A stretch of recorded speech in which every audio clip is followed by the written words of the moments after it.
Hello जी, नमस्कार। मैं हूं दीपक और आप देख रहे हैं डीएस के टॉक्स। एक्चुअली आप मुझे देख नहीं रहे हैं, आप सुन रहे हैं मेरी बातों को इस वीडियो में और आप अपनी स्क्रीन पर कुछ लॉकअप की कुछ फ़ोटो वगैरह देख रहे हैं। तो इस एपिसोड में ये जो लॉकअप का एपिसोड था ये था 1 घंटा 33 मिनट एंड ट्रस्ट मी, इस 1 घंटा 33 मिनट के एपिसोड में सिर्फ आखिरी के 30 मिनट ही वर्थ वॉचिंग थे।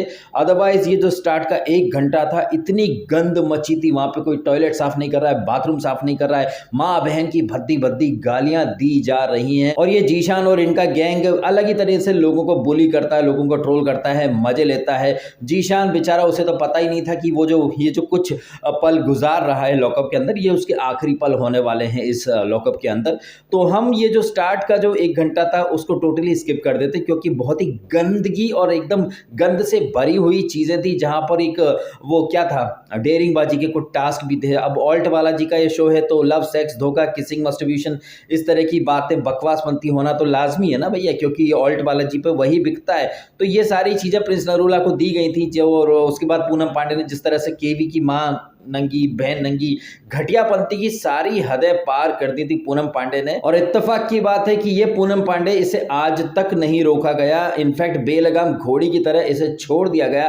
पहले ये my dear sister you bloody वेंचो वेंचो करती रहती है और लोगों की माँ, बहन, बीवियां, उन सब के बारे में भद्दी भद्दी बातें ये करती है। बट विडंबना देखिए कि जिस गैंग का पार्ट है ना जीशान, वहां अजमा की बातें या फिर पायल कुछ बोलते तो बहुत ज्यादा प्रॉब्लम होती है। बट पूनम इतनी भद्दी भद्दी गालियां बिलो द बेल्ट जाती है। मजाल है क्या कि उस गैंग के लोग स्टैंड लें। खैर, वो 1 घंटा जो है वो अपन स्किप कर देते हैं, डायरेक्ट पॉइंट पर आ जाते हैं। जेल में होती है जेलर करण कुंद्रा की एंट्री और वो कुछ क्लिप वगैरह दिखाता है। जीशान को उसकी औकात भी दिखाता है क्लिप्स के साथ। और जीशान लातों का भूत है, बातों से मानने वाला नहीं है।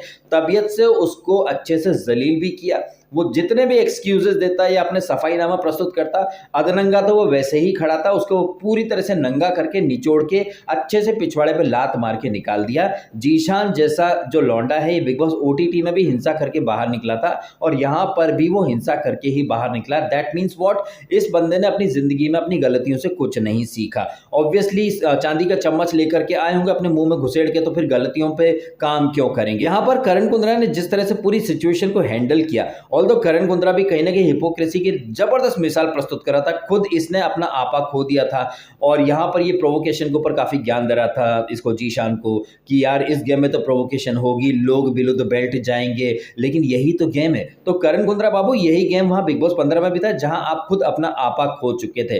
खैर, वो तो खैर पास्ट की बात हो गई है, लेकिन जिस तरह से करण कुंद्रा ने यहाँ सिचुएशन को हैंडल किया है ना, घर वालों को एक आईना दिखाया, रियलिटी चेक दिया है। आई विश कि कंगना रनावत यही रियलिटी चेक पिछले 3 या 4 वीकेंड से देती तो शायद ये हालात जो हैं ये बद से बदतर नहीं होते। करण कुंद्रा ने यहाँ पर आजमा को भी अच्छे से आईना दिखाया कि तू बहुत बिलो द बेल्ट बातें करती है। और जिस तरह से जीशान ने जो हरकतें की है वो तो नाकाबिले बर्दाश्त है। ये जो शो है ये बोलने का है और इस शो में आप बोलो, बट बीइंग बैडएस का मतलब गंद फैलाना नहीं होता। ओ माय गॉड करण कुंद्रा भाई, आपको ये बातें अब याद आई है? जब पूनम पांडे डे 1 से गंद फैला रही है, गालियां दे रही है, फैमिली पर जाती है, तब तो ना आपको प्रॉब्लम था, ना आपकी सो कॉल्ड क्वीन को प्रॉब्लम था। और ये जो अजमा इतना जो ये गंद फैला रही थी, इसको इनकरेज तो आपकी क्वीन ने किया था। और एकता कपूर जो आपकी सबकी महारानी है, मालकिन है, जो जिसके फेंके टुकड़ों पर आप लोग पलते हो, वो तो इसको आजमा को टॉप 2 में पापी गुड़िया बोल करके चली गई थी। आप जो भी करती हो बहुत क्यूट लगती हो, आपके वन लाइनर बहुत अच्छे हैं। आजमा जो भी हो, नोटोरियस हो, हमको आप बहुत पसंद हो।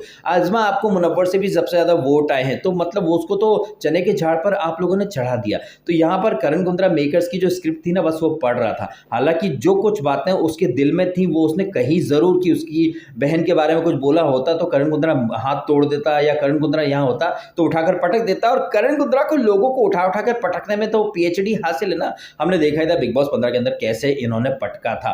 खैर, वापस बिग बॉस 15 से लॉकअप में आ जाते हैं। तो यहाँ पर करण कुंद्रा ने जो एक वैलिड रीजन दिया जीशान को कि भैया तुमको हम एक्चुअली में क्यों निकाल रहे हैं। अगर आपने वो एपिसोड देखा तो आप अच्छे से समझ जाएंगे। जब वो गार्ड आया था और ये जीशान उठक बैठक करके सॉरी बोल रहा था, उसके तुरंत बाद वो मिडिल फिंगर दिखाता है आजमा को, और 1 सेकंड के लिए भी ऐसा नहीं लगा कि ये अपनी सॉरी को मीन करता है। अब यहाँ पर ये जो जीशान मिडिल फिंगर बार बार दिखा रहा था, टाइम एंड अगेन दिखा रहा था, उसे किसी ने नहीं रोका। इनफैक्ट उसके पास में अंजलि बैठी थी, बहुत चने के झाड़ पर बहुत ज्यादा पंप कर दिया था। एंड ये चीज यहाँ पर करण कुंद्रा ने बहुत ही अच्छे तरीके से घर वालों के सामने रखी कि जीशान ने हिंसा की, उसके लिए हमने उसे सजा दी, उसने उठक बैठक लगाई, लेकिन वो जो सॉरी थी वो बिल्कुल भी दिल से नहीं थी। और वो जो उसका एटीट्यूड था, अरे हाँ बोलने के लिए बोल दिया, सॉरी मेरे को घंटा फर्क नहीं पड़ता। एंड हम देख रहे हैं जब उसने वो उठक बैठक लगाई उसके बाद से वो नेक्स्ट लेवल पर जाकर के ट्रोल कर रहा है, मजाक उड़ा रहा है। एक सेकंड के लिए भी उसके मन में गिल्ट नहीं था कि उसने किसी के ऊपर हाथ उठाया है। यहाँ पर करण कुंद्रा ने time and again loud and clear बार बार बोला कि हम किसी भी तरह की हिंसा को जस्टिफाई या सपोर्ट नहीं करते,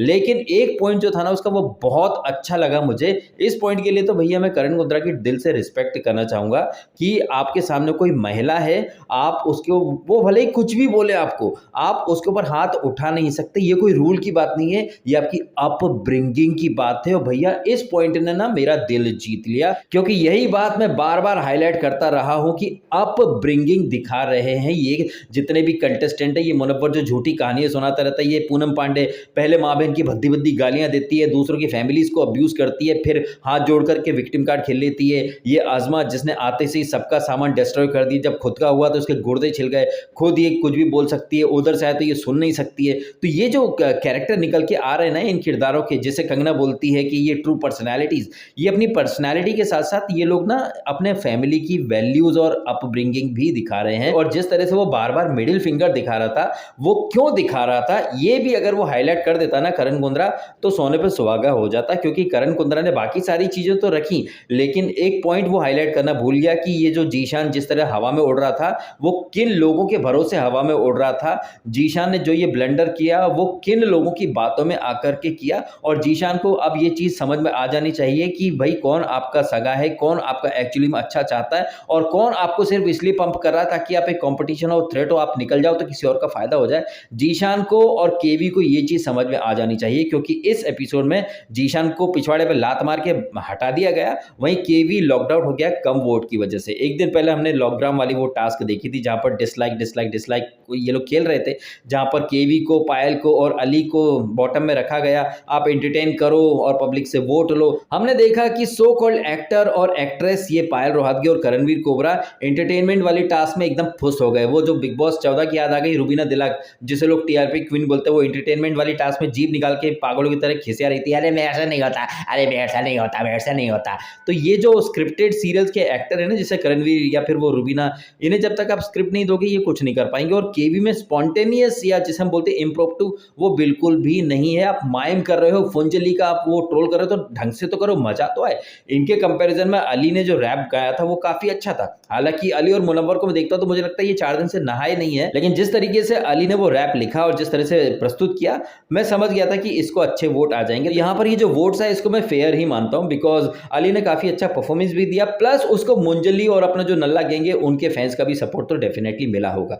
करणवीर कोबरा यहाँ पर एलिमिनेट हो गया, तो वो जाने से पहले अपनी दुख भरी दास्तां बोलता है, यार करण, दोनों का ही नाम है करण कुंद्रा, बिग बॉस 15 हार गया, उसका यहाँ पर कहीं ना कहीं उसने मलाल निकाला भी। जब केवी बोलता है आई डोंट अंडरस्टैंड यार कि लोग मेरे से क्या चाहते हैं, मैं कैसे बताऊं। और करण कुंद्रा बोलता है, यार मैं भी तुम्हारे साथ एक ही कश्ती में सवार हूं, कभी स्कॉच पर मिलेंगे तो बात करेंगे कि मैं खुद अभी उस चीज से निकल नहीं पा रहा हूं कि कहां क्या कमी रह गई। हालांकि ये बातें तो खैर उन्होंने शो के अंदर कही, लेकिन दिल ही दिल में वो जानते भी होंगे कि मेकर्स का कुछ ना कुछ प्लान रहता ही है। और केवी द कोबरा, अगर तुमको अभी भी समझ में नहीं आ रहा कि तुम पिछले 11 रियलिटी शो के बाद ये शो क्यों हार गए, तो मेरे रिव्यू देख लेना या फिर कभी मुझे बुला लेना या बात करना, मैं तुम्हें अच्छे से बता दूंगा कि तुम 11 रियलिटी शो करने के बावजूद यहाँ पर एक जो नया रियलिटी शो था उसमें भी तुम हार गए। इसके कारण क्या है, कभी मेरे रिव्यू डिटेल में देख लेना या फिर मुझसे कंसल्टेशन ले लेना, मैं तुम्हें अच्छे से बता दूंगा कि तुम में और जीशान में क्या क्या कमियां हैं। जैसे जीशान के बारे में यहाँ पर करण कुंद्रा ने बोला कि भैया प्रोवोकेशन का शो है, लोग बातें करेंगे, but it does not mean कि आप जाकर किसी पर हमला कर दो या उसको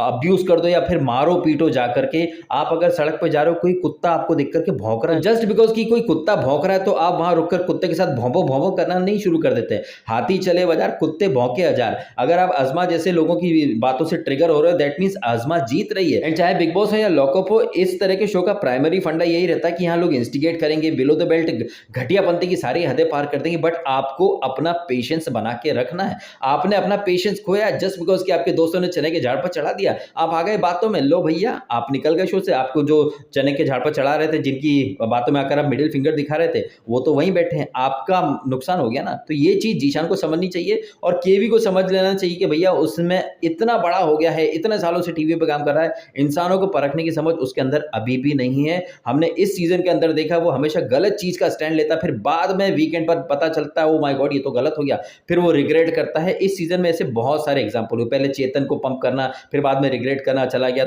एंड जब पायल को सब लोगों ने ह्यूमिलेट करा, पायल को ऊपर वो दवा वगैरह फेंक दी गई, जस्ट वो एक जो नल्ले कपल का नल्ला कप था उसके ऊपर, तब तो ये केवी इसका नल्ले गैंग का ही साथ दे रहा था ना, कचरा क्लब का। केवी का यही पैटर्न है, चाहे बिग बॉस 12 में देखें, वहां पर भी पहले कचरा क्लब का साथ देने लग गया, फिर रिग्रेट करता, फिर सुशांति, ये वो इनका चलता ही रहता था। तो केवी और जीशान एक ही कश्ती में सवार हैं, दोनों अपनी ब्लंडर और गलतियों से सबक नहीं सीख रहे। अब यहां पर करण कुंद्रा ने एक पॉइंट और हाईलाइट किया कि भैया कोई किसी के बारे में, बाहर का जो रिलेटिव्स हैं, फैमिली, उनके बारे में बात नहीं करेगा। यहां पर अगेन आपने देखा कि मुनव्वर खाम में एक मुद्दा लेकर के कूद गया, उसे सिंपैथी लेने का बड़ा शौक है।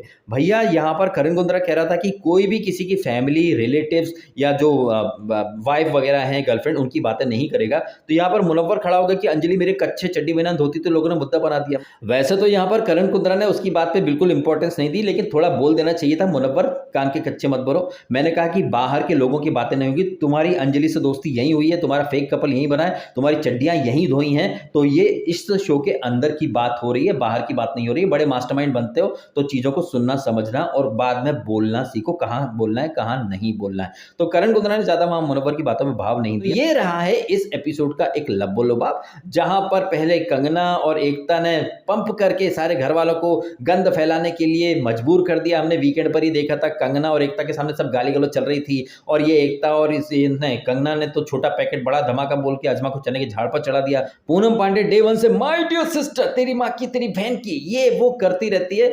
मजाल क्या कि उसको एक बार भी बैश किया गया हो। मैं तो ये मान रहा हूं कि शायद पूनम पांडे ने 25-30 लाख रुपए दिए होंगे मेकर्स को, इसीलिए मेकर्स पूनम पांडे को एक बार भी बैश नहीं कर पाए हैं। कुछ तो सेटिंग, कुछ तो गड़बड़ है दया, कुछ तो गड़बड़ है। अब आप कमेंट करके जरूर बताइएगा इस एपिसोड में घटी हुई घटनाओं के बारे में आपके रिएक्शन। क्या आपको नहीं लग रहा कि अगर जीशान थोड़ा सा पेशेंस दिखाता तो शायद वो ज्यादा बड़ा दिखता और एक हीरो की इमेज उसे मिलती? यही चीजें मैं बार बार हाईलाइट करता रहा हूं भैया, लेकिन बाहर जीशान के फैंस या फिर जिस भी कंटेस्टेंट की मैं जो कमियां हाईलाइट करता हूं, जिस वजह से उनका नुकसान हो सकता है, उनके फैंस आके उल्टा मेरे को ही ज्ञान देने लगते हैं। लो भैया, जीशान के फैंस भी आए थे मेरे को ज्ञान देने, कल से देख रहा हूं कमेंट आ रहे थे, भाई कोई कितना सहेगा, नहीं सह पाए, निकल गया है। करियर या प्रोफेशन तक ये बात करण कुंद्रा ने करती कि सब दिखता है बाहर भैया। और आप देख लो बिग बॉस के जितने कंटेस्टेंट है, वो आप तो दिखते ही नहीं हो, या वो सुरभि राणा, या वो मिस एवलिन, और वो जेन्युइन ठाकुर, वो रोमिल चौधरी, ये बड़े बड़े 30 मार का बना फिरते थे, कहाँ है आजकल भैया? कोई नहीं पूछता इनको। तो मैं सिर्फ रियलिटी शो में अभी के हिसाब से बातें नहीं करता हूं, मैं बहुत लॉन्ग टर्म सोच के चलता हूं। लेकिन इन नल्ले सेलिब्रिटीज के फैंस को क्या लगता है कि डीएस के सिर्फ तारीफ करो भैया, डीएस के अगर आप तारीफ नहीं करोगे तो आप हेटर हो भैया, आप ये हो, आप उससे जलते हो। भाई वो मेरे को थोड़ी खिला देगा, मैं अपने नसीब का अपने कमा के खा रहा हूं, और वो जो सेलिब्रिटीज है वो अपने नसीब का खा रहे फॉर द टाइमिंग। लेकिन बिग बॉस के ऐसे बहुत सारे कंटेस्टेंट जो कि आगे चल के या तो मेरी तरह रिव्यू करने लगते हैं, या फिर वो वाइल्ड कार्ड बन के जाते हैं, या फिर कुछ अलग अलग कहीं काम धंधा नौकरी करने लगते हैं, उनका दुकानें उनकी बंद हो जाती हैं। तो मैं चीज़ों को बड़े ही एक बड़े पर्सपेक्टिव से देख करके अपनी बातें रखता हूं। लेकिन जो छोटी सोच के लोग हैं वो सिर्फ छोटा ही सोचते हैं, छोटा ही देखते हैं, और एकदम शॉर्ट टर्म गोल लेकर के वो चलते हैं बस। मतलब 2-3 महीने का फेम मिल जाए उनके सेलिब्रिटीज को, उसके बाद लगे रहेंगे ट्विटर पे नया प्रोजेक्ट। और प्रोजेक्ट क्या, कोई म्यूजिक वीडियो नल्ला सा वो कक्कड़ परिवार का, बस उसी में खुश रह जाते हैं ये लोग।